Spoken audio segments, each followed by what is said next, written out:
Hi, folks. If you're watching or listening to this, you probably are already aware that this is part of a series exploring the facets of Awakened Wholeness with Geoff and Abigail. So let's jump right into today's deep end, which involves intimacy and relationship. Hello, friends. Hi, Hello. Layman. Well done. Thank you.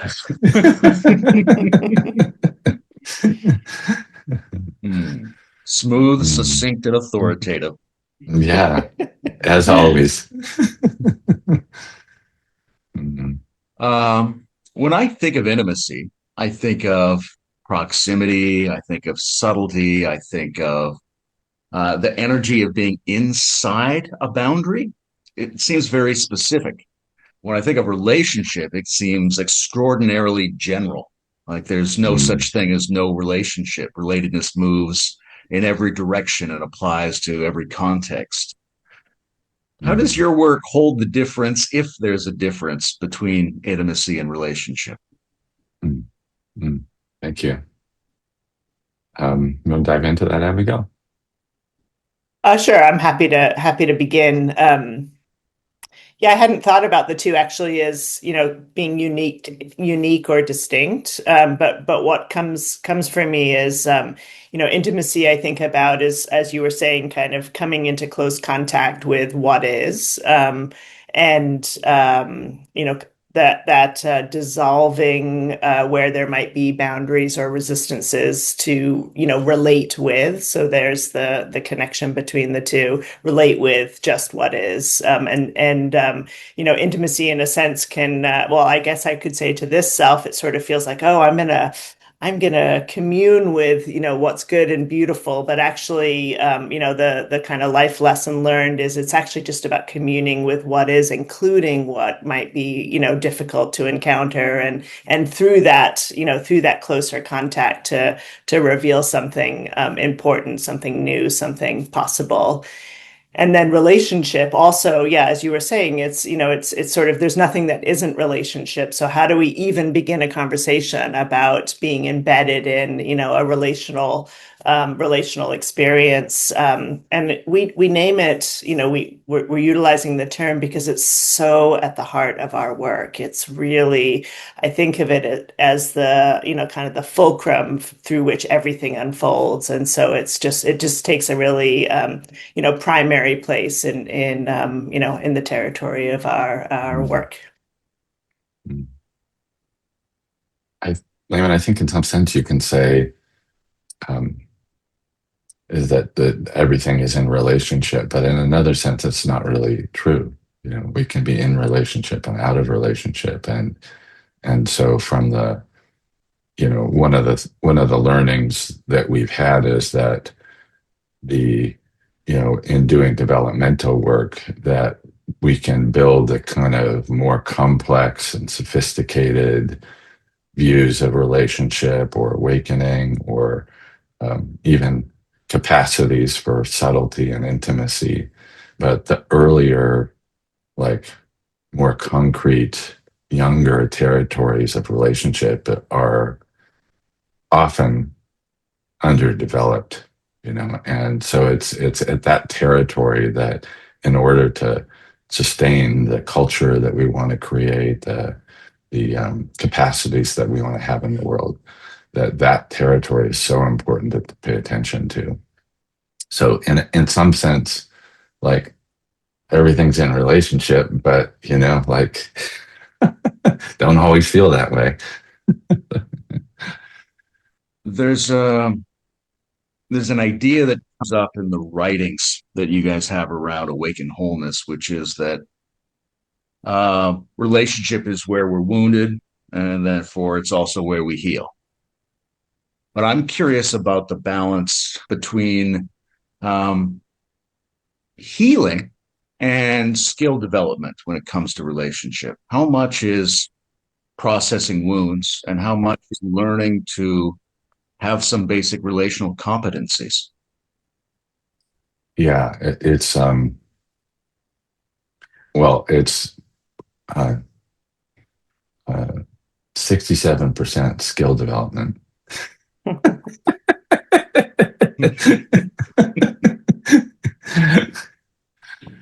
Well, what happens in that wounding?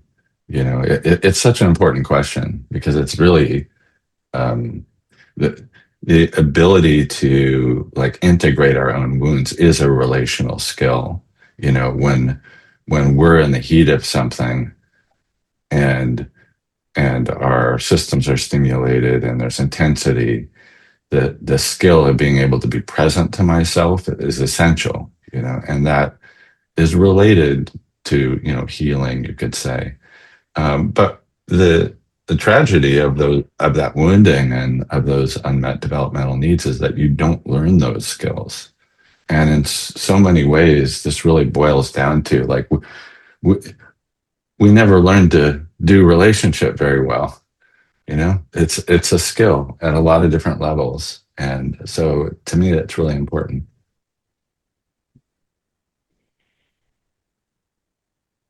Minimum 67%.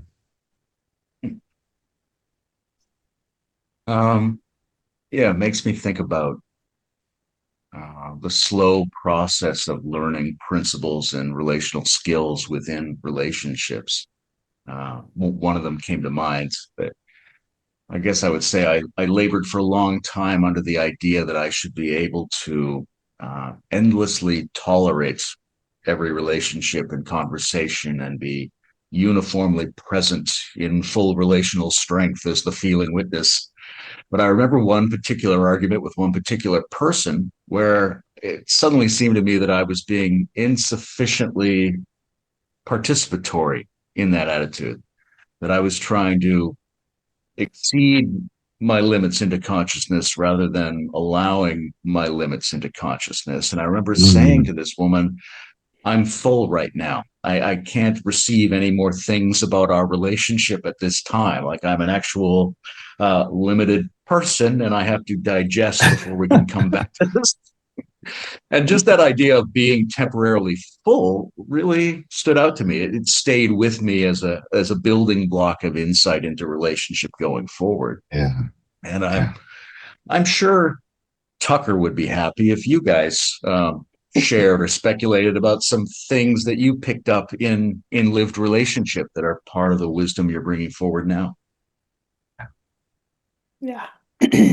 Happy to do that. And yeah, I really, I resonate with what you shared. And as I was preparing, reflecting on, on this conversation, I was struck by how many paradoxes immediately showed themselves to me in the consideration around lessons learned around navigating relationships. And the presumption I make about that is, in a way, something appears paradoxical because it's not already recognized as two sides of the same coin, or ultimately, not two, a complementary pair.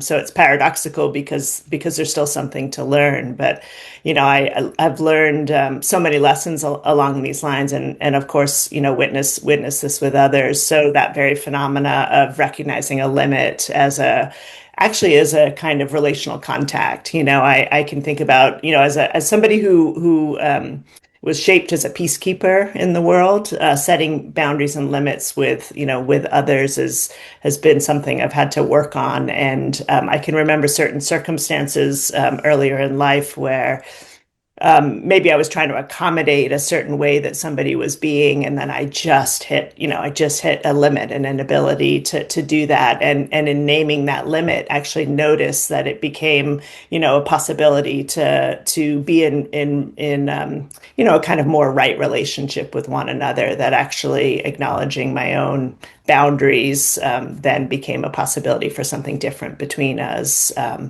And that's, that kind of points to this larger territory of, conflict itself as a source of intimacy. It's been a lesson to learn. And it's, Geoff and I, we're working together, in this work, and our relationship is also is part of that terrain. And it's been something that has been such a deep teacher for me, actually, is the recognition that conflict itself can be the opportunity to widen and deepen, to sort of renegotiate, how we're relating with one another, something, a larger whole, just kind of seeking to come into existence.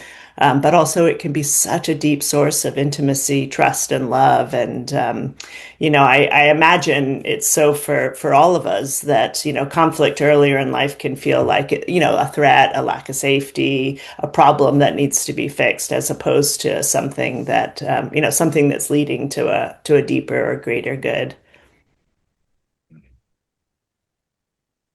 What strikes me about your story, Layman, is just the dimension of the body and our uniqueness. When we really part of coming into more intimacy and relationship is to not just to move through our own trauma and that kind of thing, but also through um, the cultural overlay of sameness. It's one of the ways that we actually survive and create social order is, like we encounter each other on the street and we raise our eyebrows and bare our teeth and like apes or something, and to move through that, like when you move through, I mean, that's a sort of silly example of it, but there's like many layers of those cultural overlays of ways that we're supposed to relate to each other. And that's part of my experience in moving through into deeper relationship is those become more transparent, and in that we find like we start to like grapple with our uniqueness, and like you being full, I can so relate to that, because I have a tendency also to take in other people, and it's a gift of mine, but also it's a way of submerging my own self in relationship, and in that, like, there's actually the skill there in a way is to slow down. It's not just to say I'm full, but actually in relationship to navigate a pace that allows us to stay present with each other and for our bodies and different layers of our being to integrate what's happening. So when we're operating out of the mind and awareness, we can kind of sail through and let everything move through, but the body takes more time, the emotions take more time, the energy takes more time to integrate and conduct what's happening. And in particular, I'm also speaking personally because I have a certain pace with that. I often need to go slow. I need time to pause and let things sort out in myself. And that's just kind of my unique flavor.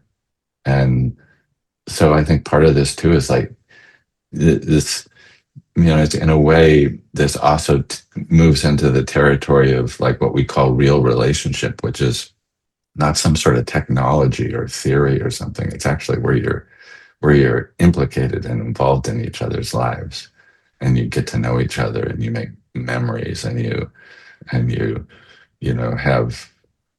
you go through the shit with each other enough times that you're like, oh, that's who that person is. I'm like actually starting to contact at a deeper level. And, and that starts with actually just being truthful, like you were, like, I'm full, you know, um, this is me.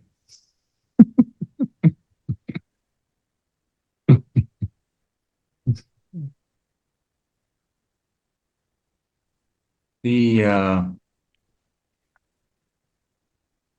the getting engaged with other people is an interesting thing. Sometimes hard to remember because there's so much anxiety and also so much possibility within the individual.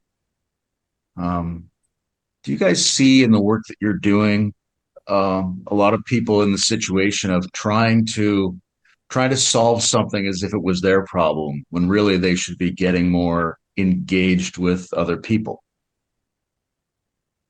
I'm not sure I follow. Can you give an example or say more about that question? Um, well, I'm just thinking of like some very simple scenarios. Like I'm imagining people at I don't know, like a party or a dance or something like that, right? And you're in the corner and you're like, oh, why am I not belonging here? Why am I not fitting in? They're trying to deal with that separateness as if it was an interior problem. when it might Hmm. be an exterior problem. They might just not be Hmm. getting engaged enough with others. Hmm. Yeah. Yeah. I mean, to me, that's it's like it's a touching and poignant example of what seems like can so often happen is that sense of, being alone, sense of being a, separate self that is suffering with a particular experience. And the very antidote is, is available, but feels unreachable. And, I can, again, sort of from life experience, I can remember feeling more lonely, in a crowd of friendly, apparently open, loving people than in another setting, and how deeply disorienting that is. And the only thing that's needed is a little reaching out to somebody that might be receptive to, to that reach out. But it feels like the very thing that is, that's not available. So yes. And maybe this is, like in a way it sort of points to the possibility that's available in so many of our human experiences is, the reaching out, the reaching towards, even when and as it feels unavailable, or it feels like we have to move through, something that might be difficult to navigate to find ourselves more embedded with one another, more available to new possibilities. I'm smiling because like you gave an example that happened to me just like a couple weeks ago, and if you remember that, Abigail, but Hmm. yeah, so it was just that the very thing that you're describing, I got in that situation where I was feeling in the outs of something, and I was with Abigail and another person, and they were like going at it intense in conversation. I just started to feel more and more alienated from the whole thing, and we later, Abigail and I were talking about it and kind of processing the experience together, and after moving through the layers of emotion around it, the obvious solution was just for the three of us to talk about that dynamic. And and it's in a way, that there's a sort of paradox there too. So I'm going to go into something a little bit more abstract, which is, if you do take the the view that we're always in relationship, and it it kind of helps us move out of this idea that like that disconnection and connection is the information that says whether a relationship is present or not. It's actually in a way a kind of natural functioning of relationship. We can take the view that like whenever there's disconnection, the relationship breaks down. But then every single relationship is broken at some point during every day because it's constantly happening, and it's like the idea of rupture and repair in a way, but it's also, at a more subtle level, it's like we need distance from relationship. It just is a natural functioning of it.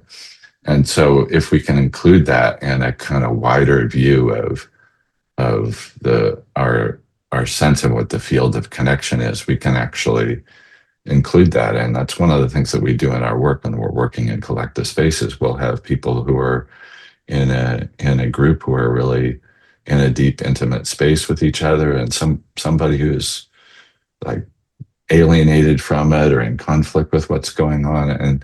And the work there is to just make space for all of that. Because it is just, you know, God's making space for it, so we might as well try. Yeah. Yeah, there's I mean, the notion of rupture and repair is beautiful and powerful, but there's something also important about the presence of relational failure or signals of relational failure within relational success, right? That we have this desire to belong, but we may never, certainly not constantly, feel as if we perfectly belong, or we've, need to be seen, but maybe we never are perfectly seen. There's Yeah. some core around separateness and even loneliness that fits into relationship working. And it's not Mm-hmm. a failure if that residue exists. That residue is part of the process. Yeah.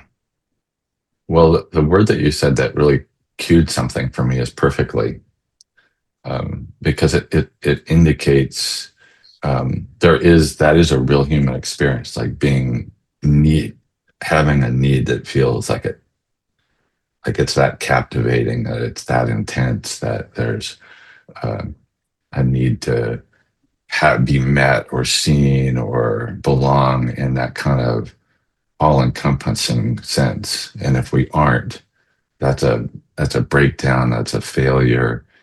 And that kind of thinking about relationship can kind of clue you into a layer of ourselves that's younger, right? Like there is a sense when we're younger that we have needs that are that um, are kind of that total.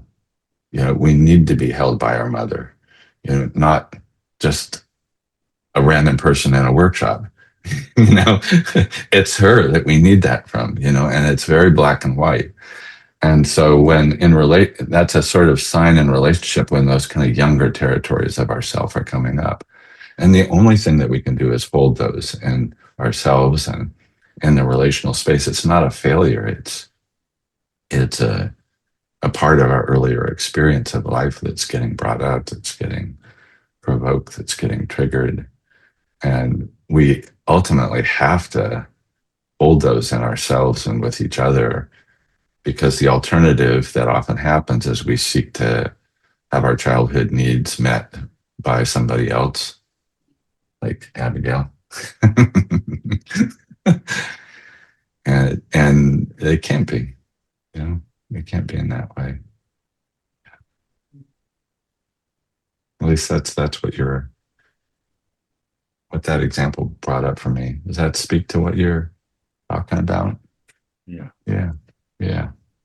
Yeah. Like another way to put that, like a little bit more poetically, would be to say, like, when you and I come into relationship, at our back is a whole lifetime of experiences of breakdown in relationship. That's what we're carrying into it. And we can't resolve that. We can grieve it. We can share it. We can integrate it. Yeah. What's coming up for me is the notion of depressurizing the non-resolution. Mm. Mm-hmm. Yeah. One of the things that came up for me this morning, thinking toward this conversation, was uh, the notion of let's say, the stalker, asymmetrical intimacy, where one person feels very close, very connected, and the other person does not feel that. And then, in a way, that leads toward an interesting question of, on the one hand, confidence, faith that there is a connection, or that you can even help another person to open more intimately, maybe more deeply than their current sense of separateness and arming. On the other hand, disregarding their sensitivity, their resistance, viewing the lack of intimacy as a failure on their part that you're going to correct, and harassing them with your belief in the magical power of intimacy. Um, Mm. Seems like a Yeah. fine line between those sometimes. How do you guys view and or struggle with that?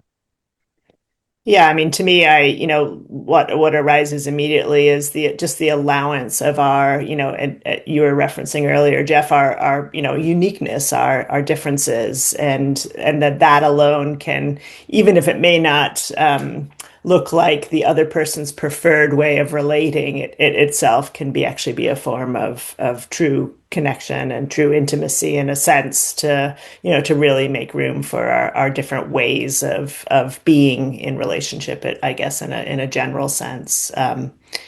Yeah, and another thing that's on my mind and heart is, I've navigated some really significant kind of re-relating with my family members over these last handful of years, and particularly with my siblings and particularly with my parents. My father's passed away, my mother's more towards the end of her life, and I like from this vantage point, I can see that something really fundamental needed to reconfigure in the family system, and that sort of what it looked like when it was starting to reconfigure, it looked like total breakdown, and like we were going to actually lose each other. And I, and gracefully now it's actually there's a coming together in a new form of relating with each other that took differentiation and boundaries. It actually took to speak to my own experience, a little bit more differentiating from the family so I can, relate with myself a little bit more fully, cultivate maybe, what matters to me, how I want to be in relationship, what the capacities to set boundaries and kind of know myself in relationship to the family system. And then through that, again, somewhat paradoxically, like that allowed a deeper intimacy and a deeper communion with one another in our differences, not needing each other to show up in a particular way to meet the other's needs. And it's been I'm still integrating the power of that whole process, and how the differentiation itself allowed a deeper love that allowed for more difference. So, yeah.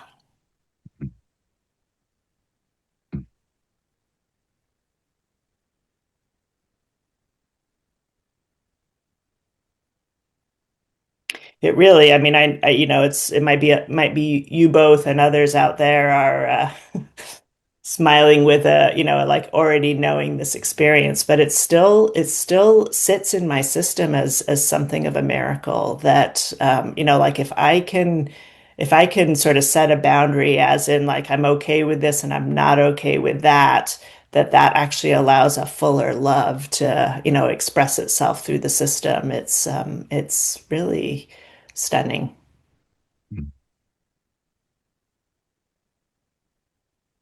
Yeah, I think you might call it a waste of energy involved in constantly trying to figure out the boundary if the boundary hasn't been clarified.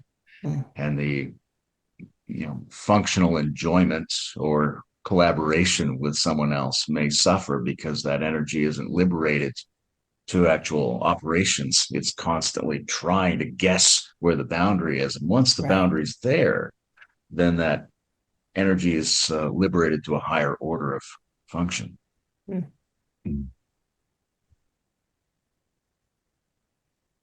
Your earlier question about, you used the word stalker. um, it's kind of a derogatory term, but in a way, like it made me think of like reaching for what we need in a relationship, which is to me, like one of the real like essences of what Abigail's pointing to, of kind of differentiating, the work of differentiating, which is really foundational to this. It's like being in your own embodiment, being in your own boundaries, as you said. But there's something that feels safe about the word boundary, but the word need is often something that everybody at some level struggles with, because of the experience of unmet needs that we carry, many of us carry. And that reaching, or if you want to say stalking for someone else, is a like one of the skills in adult mature relationship is to actually own your own wants, own your own needs, to be able to be grounded in your longing for something without collapsing when it's not met, and also to be open to not receiving what you're reaching for. So that is when you were describing that scenario that you were describing, you were talking about like convincing somebody of the benefit of relationship or something like that. It's like those are the kind of games that we play when that feeling of reaching becomes too intense and too vulnerable. And it's really that is like coming into our own embodiment, into our own selves and who we are, what we want, how things are occurring to us, or when reality expressing that and owning that. That is, in a sense, a boundary, in the sense of not like putting up a wall, but in the sense of the actual edge of ourselves, the actual form of who we are, where we can make contact.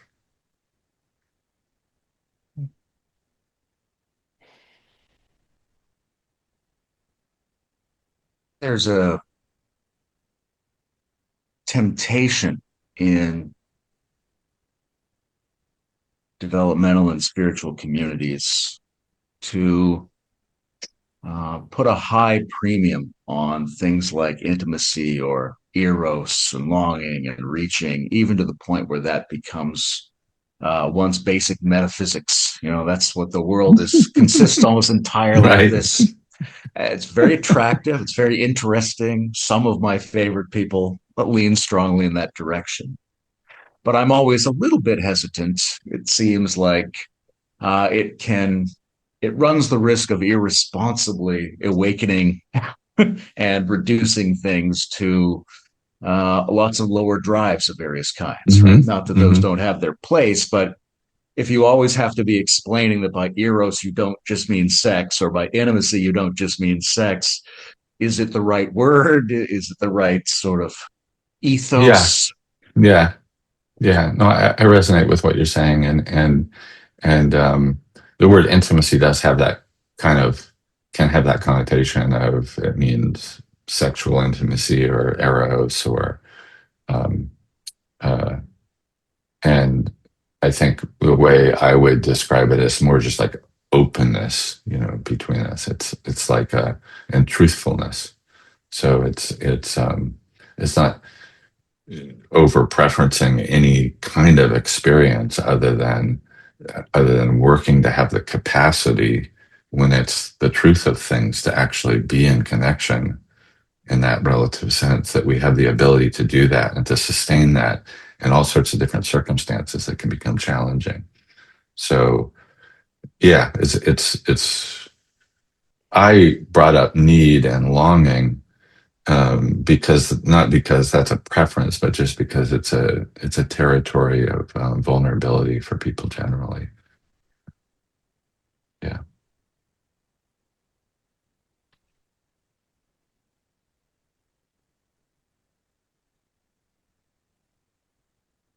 I often think about the parallels between the society within us and the society outside of us. And when I build philosophical models of religion and spirituality, I look for similarities between what an individual can do with their many different internal systems and what a society can do with their many different interests and kinds of people. And how similar or not similar always seems like an open question. I'm curious how the two of you think about the similarity and difference between intimacy between people and intimacy within people. The intimacies of parts and the intimacies of external human relationships. Do they operate by the same principles? Are they facilitated in the same way? Are there any pertinent differences? I think it's an interesting perspective to take, and one that I sometimes take. Like, if my parts were getting along with the same level that the world is getting along with, I would be dead. And when we're in a collective space, everybody's parts are interacting. It's, to me, it can be seen as an extension into the wider world and to our relational fields and society. And yeah, it's an interesting perspective to take. That really opens something up when you look at that. Yeah, I think it's easy. It's not, I think it feels useful and instructive, something like that, insightful to presume that there's something of a mirroring that occurs. A mirroring of my relationship to myself is what I experience in my relationship with the world and with others. And that, when I get caught up in something with others or in the world, I can, inquire, in what ways is that, living inside of me and I'm experiencing it, out there with others. That's, I think, really helpful. But the degree to which they're one and the same, or fully interlinked, is something just to be explored. And also, just slightly different from what you're saying. Well, just as an aside, one of my parts was saying, "But you are dead because your parts don't get along." But anyway, moving right along, like the wider social field, the wider culture, the wider society is so present in our relationships. It's like our history, our cultures, the the wider social systems of oppression, the patterns of modern society, that the sort of rational structure of consciousness that makes relationships transactional, and the current crazy infosphere that is like hijacking our attachment system, and like filling our attention with kind of pseudo relational experiences. All of that is like so relevant to this topic. Like a lot of times we're just in a relationship, and like Abigail, like we're trying to talk, and one of us is like, "What's going on your phone that you keep looking at?" And grow up with that, and that's a real factor. That whole thing. What do you think, Layman? What does that bring up in you? I go to two places from what you were saying that are intriguing to me. One is civic intimacy, and the importance of generating a social experience where there's a pleasure in beholding another citizen. And if you don't have that pleasure, your system really isn't operating. There should be a kind of love and intimate trust just because you're both there. Just strangers nodding at each other on the street kind Yeah, of feeling. yeah. But the other place I go is the technology and the ambiguity of how different or not different our moment is, because I think human beings probably are always rediscovering their intimacy needs and the starvation of relationship in their lives. And one hears a lot about that now, that there's people aren't getting together romantically as much, and there's a friendship crisis, and there's a loneliness crisis, and maybe something has changed. Maybe this is how it always is. It would be strange if our machines weren't causing these changes. And I think you touched on it nicely, which is the problem of rampant pseudo relationships that are possible through our tools. Certainly seems like it takes a lot of the space and thinking and feeling we would need to establish real relationships. Mm. One thing that's coming to mind is I think we've talked about. You know, I had traveled to Ukraine, and um, in the Emerge pilgrimage that happened there a year and a half ago, and um, with some other folks, including Tucker, and I met some friends there. And two of them, Katya and Vitas, were recently on the um, Deep Transformation podcast. And Katya told this story about how things had changed there. And one of the things she said, like, and we're recording now in March at the end of like a really difficult winter there, where Russia has like worked really diligently to to take down the power grid, and a lot of people have been living without heat and electricity, and temperatures like that are below freezing. And so anyway, that's the context. But she was saying, like before the war, if somebody wanted to come like stay with them for a while, there'd be a conversation. They'd talk about it with their family. Is this a good time? What are we doing? And she said, well, now we have 3 people living in our house that we didn't even know, just like neighbors, citizens that didn't have like heat in their house. So they just said, come live with us. And it struck me how that story connected to what we're talking about is part of what happens in these pseudo relationships, and how our current tools are constructing something is they're in a way continuously trying to soothe us and satisfy our needs in a certain kind of way, make our life easier. Of course, you can say that the modern life is like the diseases of the modern life, or diseases of plenty, and and and that example, and what I experienced in Ukraine and with the people that I know there, is how much like being in a really challenging circumstance brings people together. And that's true, in our work. We do really deep work with people, and it's challenging at times, and we go into the muck with it, and we get involved with each other, and that creates that kind of overcomes our our barriers from each other, like in a way, like I don't need to overcome my barriers with you if like there's always something to watch, and so to me, like this is a real paradox in what we're doing here, and in this whole topic of relationship, that I'm just kind of thinking out loud about this right now, that it relates in a way to maybe you could say that to being anti-fragile or something like that, to being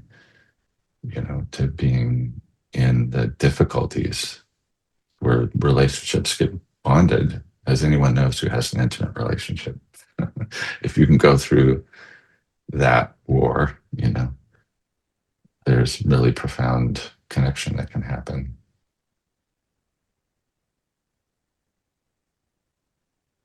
But this social issue, the issue of our technology, I mean, I think you're right in the sense that in all times, technical social evolution has had an effect on our relationships. If my parents, picked me up and we got in the covered wagon and went out into the prairie, and I just worked on the farm with no other people around, that would definitely have an impact on my relationships.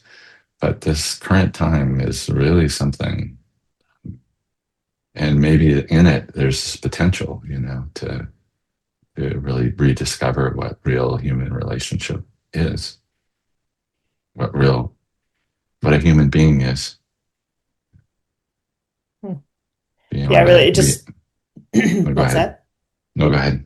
It just really strikes me that the different ways that we are and can recognize our interdependence, the kind of at the sort of more physical, concrete level, at the subtle level, at the causal, more spiritual level, and I like that to me is like part of the profound richness of possibility. Like, what does it mean when we lean in with a group of humans that we maybe didn't go out and handpick or choose, and cultivate these deeper layers of what's possible in our relating, and in the process of doing that, discovering an aspect of ourselves that we didn't even know existed. I think about Valerie Carr. I'm not sure how she pronounces her last name, but she has a quote which talks about, "You're a part of me I haven't yet met," and in the context of our work, where we're working with cohorts or small collectives, it's a group of people that haven't yet met one another.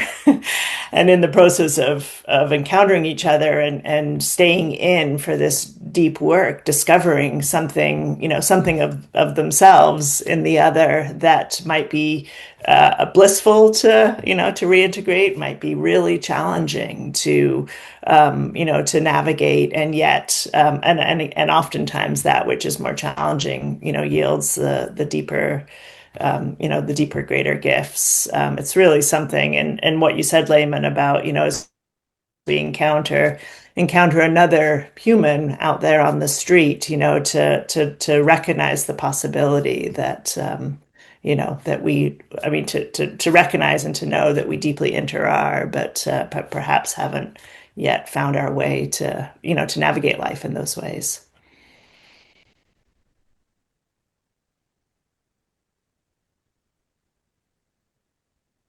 Yeah, it's something fascinating and troubling about um, the primitive levels of difficulty that have always been the proving ground and the establishing ground for deep relationship, because we want to minimize those conditions, but we don't want to abandon their affordances. So it does seem like, whatever the case, relationship requires circumstance. It doesn't just require people and attitudes and focus. There has to be real energies, real needs, real things moving around that we have to deal with together.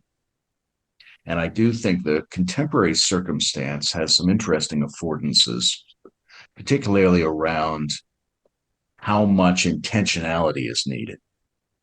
Right. So that if we can't rely on shared social identity the way we used to, then we have the problem of making it on purpose, of figuring out how to come together as a skill and not just as an inheritance. Or if we have the problem of overly virtualizing our relationships, then we have the opportunity to intentionally try to embody our relationships. So I think the current circumstance gives us a lot of motivation, a lot of inclination toward trying to relate on purpose rather than just relating as an aspect of human functioning.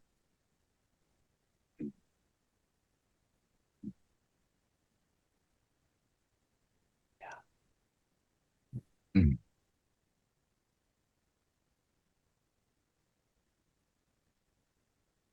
It strikes me, this is something that's, I'm going to say something that's like partial. So it strikes me, this whole thing of a need to relate on purpose. It's a little bit of a kind of Western issue, um, that arises in part out of this sort of individualistic culture that we're in. That when we come into contact with another human being, there's a little bit of like, you know, who are you? Am I related to you? And um, there's there's a young Kenyan man who came into our work, Simon O'Kale, years ago, and he came into our work right when he was arriving here from Kenya and kind of getting integrated into North America and going through all those challenges. And at one point he said, "Oh, this is just like African culture, like it's a group of people in a circle telling stories to each other, And I always found that heartening, that's kind of cool, but also validating in a way, like we're trying to rediscover, like even I hear it in your question and what you said earlier about civic relationship or civic intimacy. There's some kind of belonging at a kind of deeper level that we intuit, and it gets that when you hold that, you can at a level, bring that into your relationships, even in their very particularities and the, like, need for intentionality and common purpose and different relationships. Each relationship has its own kind of truth in a way, like you're you and I'm me. And between us, there's also something that has its own truth. Sometimes two very interesting people come together and they just can't find, two words to strike up a conversation. And, sometimes somebody else comes together and it's like, I seem to have like known you all my life, even though I just met you. There's this kind of dynamic that's beyond either of us that arises. And but at a deeper level, there is that belonging. And I think that in a way we're searching and intuiting that belonging, and that sense of there is a deeper intentionality in our connection that doesn't need to be contrived. It doesn't need to be specific.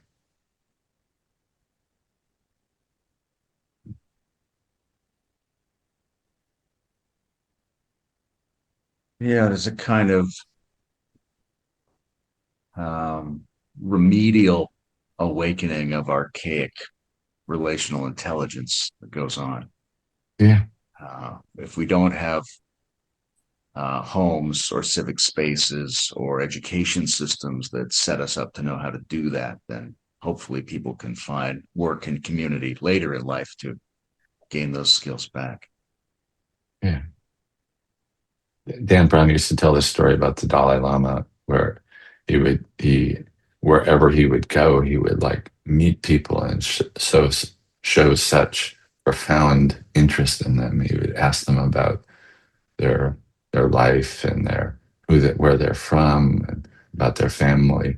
And he would tell a story where he was late for a talk one time, and they found out that he was in his hotel room, and that he had struck up that kind of conversation with one of the people who were, cleaning the hotel room, and that she went and found everybody that worked in the hotel and brought them up to his room so that he could talk to each one of them and get to know them. And that's the kind of natural, like, universal connection in a way. Like, we don't need to be from the same tribe in a way, or have a project to do together.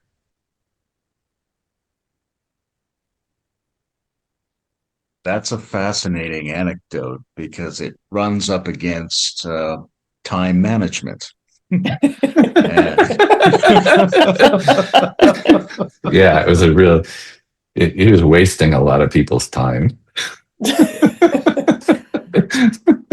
I remember actually the story was told in the context of sphere of influence or sphere of contact that that we have a possibility and a responsibility to attend to those that are in our sphere of influence or contact, and so that in a sense that was his, in that case the Dalai Lama's sphere of contact was good. Engaging in that kind of relationship with those he was coming in contact with, within the constraints.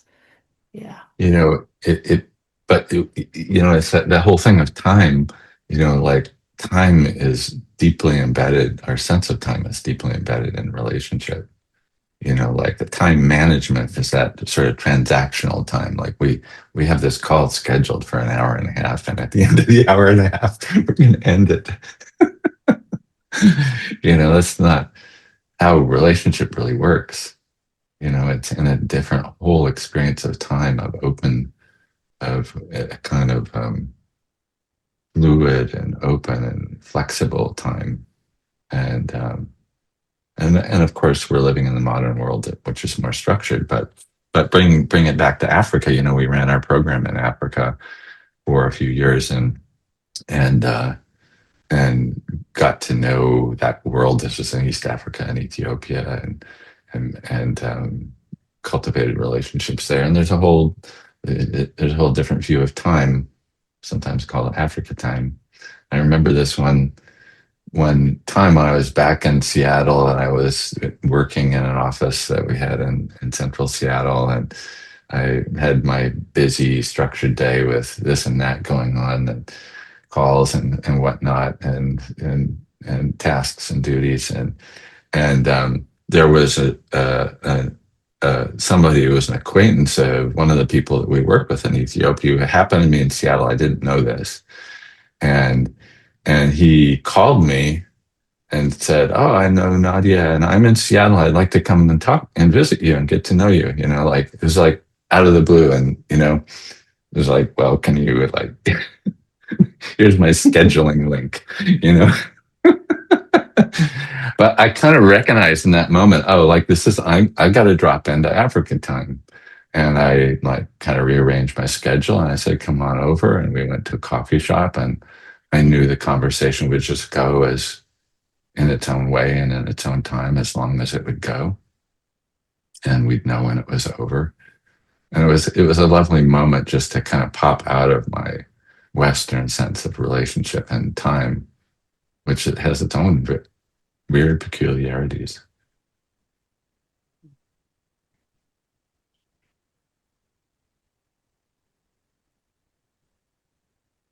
There's a real, I don't know, the temporal intelligence necessary for relationship is fascinating, right? Because you have to be able to stray between Chronos and Kairos and hybridize them and also Yeah. emphasize one at a different time.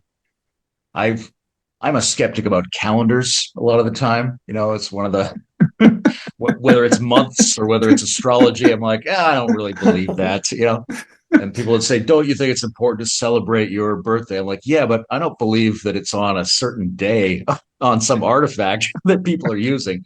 But I do need that calendar to coordinate anything with anybody else. So it becomes a fundamental relationship function, despite my skepticism.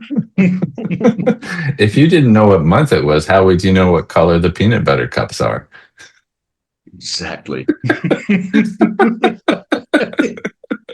I'd be going in blind like a fool.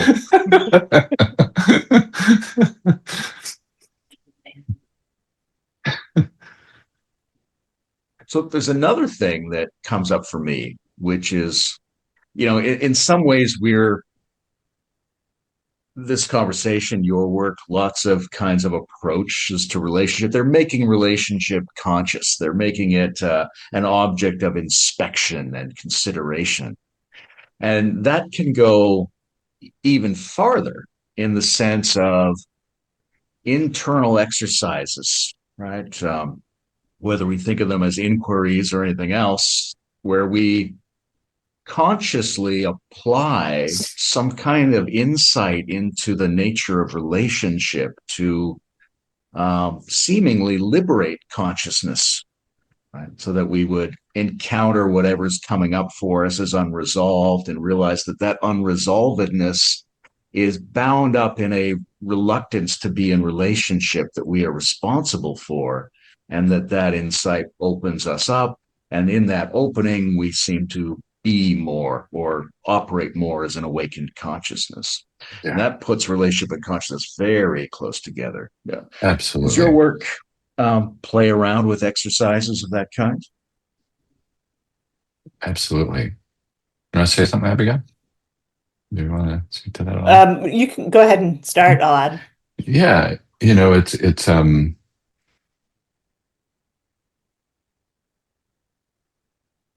like I would say what you're pointing to is really in a way at the heart of what we're doing. It's one of the in the 7 facets model, there's some really interesting connections between the different facets. And I think there's 2 that are really, really interestingly connected to this facet of relationship. And one is embodiment, which has to do with when we're talking about boundaries and then awakening, which is in a sense from a energetic perspective, you could say the very things that are bound up in relationship are places where our own energy is stuck. And when our energy is open and free, it opens into a deeper perspective. It opens into a deeper sense of freedom. And it's also where our mind is stuck, our constructions of each other, our constructions of ourself. And there's a way in which you can do that kind of awakening work in yourself. But if it doesn't show up in relationship, it doesn't get fully embodied and fully realized. So you can awaken your mind, you can awaken your body, your heart, your energy. But then in relationship, it's just a wider field of opening and awakening. And I would say that the realm, like when we talk about relationship, we're using a word which points to some sort of object or thing that we're talking about. But the phenomenological experience of it, of relationship, of being in relationship, is being in between. It's being in, like when I'm not connected with somebody, I'm driving in the Geoff car through space, the Geoff spaceship. But when I actually come in contact with somebody, I need to step out of that into, not fully into you, not fully into me, but in this place of awkwardness, of openness, of vulnerability, of liminality, of confusion, perplexity, that in between, the actual in between space isn't a thing, it's unfolding. It's the place where, like, I thought I knew you, but now I'm in a place of coming to know myself. So to me, this is deeply related to awakening, because it's like opening out of our own reifications and constructions of each other and into this space of openness. That's like what actually, when you're in the field of relationship, it includes that. It includes that space of liminality, the betweenness, as a living, unfolding process. So the more you step into that, the less there is to hold on to. Or you could say, the more you awaken, the more you experience reality as just an open space of unfolding relationship. So they're deeply related. Yeah, it's beautiful to hear your description of that. And I, just you bringing forward the question, Layman, it's my heart feels 3 times the size it was prior to the question. I mean, and I feel emotion even. It's just like this is so the heart of what we're up to. And a story comes for me, which is actually prior to me engaging in the work that we're up to. But I spent some time in India earlier in my life. I was teaching in a study abroad program in Auroville in southern India. And I was navigating my own relationship to, Indian culture, both men and women, but having a harder time navigating my relationships with Indian men at the time. And I ended up taking some kind of a workshop where we encountered each other. We were, kind of invited to encounter each other beneath the personality, to really just, be with another in our essence, and also without words, which made it easier to do so. And I was able to, sit with an Indian man in that practice, and it was so deeply liberating, because I could drop beneath the surface of all the stuff that I had going on, of how to, kind of bridge the differences and navigate what felt, at the time challenging to navigate. And it was an experience that I'll never forget, because it was that, that experience of a deeper encounter of the essence of one another beyond, beyond our separateness. And it changed how I navigated my relationships, moving forward from that place. And of course, actually, I learned some good lessons around boundaries, which actually then made me more available for relationship. But yeah, that's, like in our work, it's, we're working with all of these different layers, and in the process of, kind of working through what comes between us, there is a deeper potential for co-liberation, and it's just so I see it as like it's like the profound risk and the profound potential of what it means to be in human relationship, that we can recognize our own true nature, our own awakening, our own true belonging, by the ways we relate with each other and mirror each other, and clean up the ways that we're distorting or projecting, and so that we can reflect back to each other that that deeper ground. it's both the aspiration and also the kind of lived territory of what we're up to. So the It's anecdote kind of about it's kind spending of that time with ironic that the it's kind of ironic we're talking all about this while you're at your mom's house. I think it's appropriate. I'm not sure it's ironic. Well, you're trans ironic. All right, I'll take that.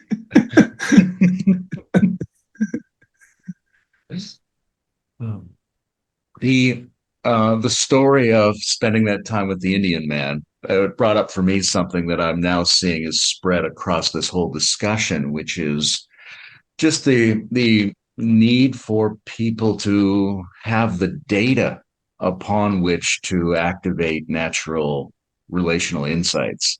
Right? It's not necessarily an arcane body of knowledge. It's something that most people will discover if they have access to extra richness of relationship, right? Which could be nonverbal time with somebody. It could be, like you were saying, Geoff, slowing things down, occupying more of the in between moments.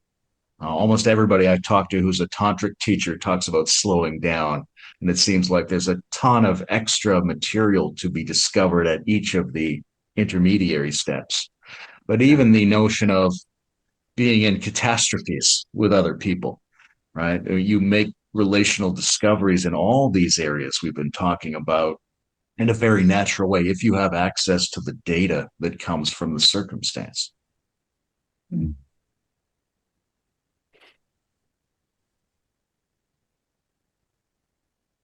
Agreed. Great. Took care of that.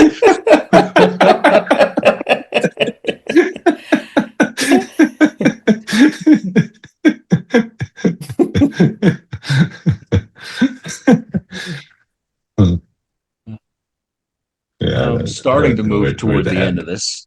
Yeah. Um, I'm just curious to get any more information you guys have about how your approach to relationship has changed. Like I noticed for myself, one thing is that when I was younger, I was kind of obsessively trying to make more intimate contact with people, right? I wanted to look through their eyes to the real self. I wanted to bridge these gaps all the time. And now that seems a little bit forced and, vaguely rapey. I'm now more interested in an unforced, balanced encounter. So that's something that's changed for me, even though that was fascinating. So your question about stalkers, you were like asking for a friend. That's right. Just asking for a friend about stalking. How have you guys watched the subtle aspects of your own approach to relationship changing over the years? Um, I'll share a couple things. This memory came to me prior to beginning our conversation. I was like, "Oh, I'm not gonna share that." But when I was a teenager, I read one of my sister's journals. I apologize to my sister for that. And she was older than me, and she had lots of relationships, and she had written in her journal that you can't love another until you love yourself. And I was gutted reading that at the time. I was like, oh, I cannot access relationship if that's true. If one has to come before the other, then there's not much hope for me.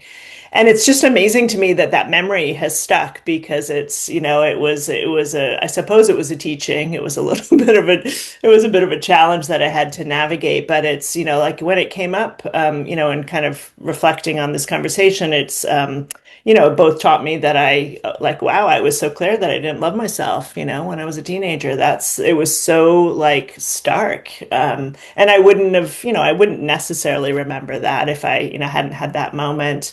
But I think about like as I look at the kind of trajectory of life and kind of coming into a deeper love and a deeper intimacy and a deeper connection with with this self. how relationship itself just has a much deeper ease, a much more of a, its own natural unfolding. And yes, I encounter challenges. I come across those, you mentioned the word awkward, Geoff, that kind of allowing a certain kind of awkwardness to exist, just like being in a human body is fundamentally vulnerable, and the space between can feel hard to navigate. But there's even with all of that, alongside all of that, is a deeper grace and a deeper ease and a freedom to, kind of allow, but also to rest in, a deeper love, a deeper belonging, and thus a kind of greater ease with other beings. Again, not always Mm, so. And when it's not so, then it becomes, that opportunity to deepen or to heal or to grow. mm, mm. It's kind of like an already relatedness that is, ever present.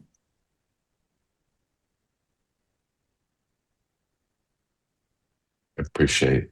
Yeah, it's such a touching question. It's like this practice is humbling in a way. Like it's a um, this dimension of life, and um, I think this is like I have deep gratitude um, for the opportunity to learn and develop myself and my ability to be in relationships. It's like I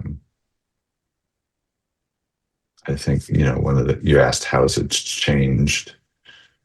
I think I mean one obvious way for me that it's changed is over the years feeling more comfortable and even going into the dimension of feeling grateful for when difficulties arise in relationship.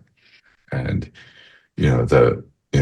the work that we do is intense and at a deep level is really rooted in love, but it's also not without its risks and pitfalls. And so I've had uh, I've had a lot of opportunity over the years to like apologize to people and to listen to people and to hear their experience, um, and it's been really like really, to me it's such a gift to be in those difficulties. It's like clarifying when you can really be open to it. It's like it's like sort of a moral gift. And I think just my own like, yeah, I think that developmentally when you develop to a certain stage, having capacities for authentic communication and things like that are accessible. And but the real work for me has been integrating the younger parts of myself and developing the capacity to stay present to myself and to be in the intensity of relationship and to hold on to myself, the work of differentiation. And that's hard work, and I'm still doing it, you know and yeah, I think our Abigail and my relationship has been a kind of cauldron for that over the years. And I, we both acknowledge to each other, like there's real, at this time in our relationship, we feel like we're kind of, not that it's you know, just like a hunky dory all the time, but that we're really, you know, um, harvesting fruits of that work and being able to like, yeah, be in good connection and clear and tolerate our differences and um, yeah, to learn together and to stay connected in that.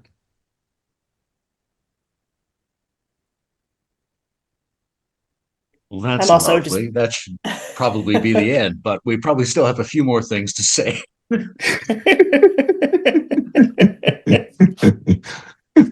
yeah.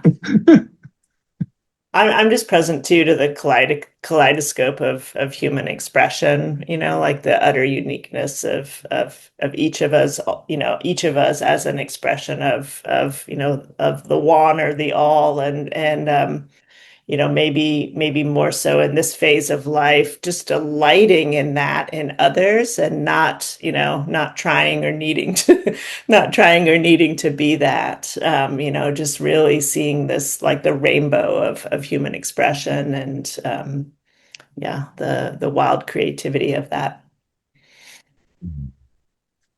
Trust and harvesting and appreciating variety.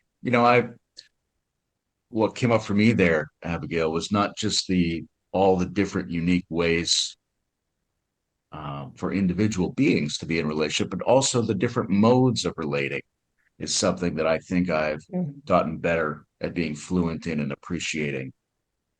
This touches on embodiment. You mentioned earlier, Geoff, that awakening and embodiment come very close to the intimacy and relationship facet. Because I've found, and my partner and I talk about it in these terms, that the body provides a kind of a set of metaphors for basic styles of relating, that we can be face to face or side by side or back to back, and that what we want is Mm-hmm. to be good at all of these, especially in one's primary relationship. And so that's something I think gotten better at seeing and appreciating. Yeah. Me too. Me too. It just made me think like a fond memory of you and I hanging out up in that place in Ontario and taking a walk through the woods. It was a lovely time of connecting, but we weren't face to face. We were walking through the woods, and that shoulder to shoulder, like experience. I love that. That like one of my things that I love is like that the image that comes to mind. And there's some places in my life where I have it where we're out on like on a deck or in a yard or something with two chairs next to each other, like looking at sharing the same scene, like we're sharing what we're looking at, sharing what we're experiencing. That's a lovely mode. One of my favorites. Mm. And then there was the Well, time in Ashland where I was lying on the ground and you came and you connected your head to my head. You forgot head to head, Layman, and your taxonomy of relate body and body relating.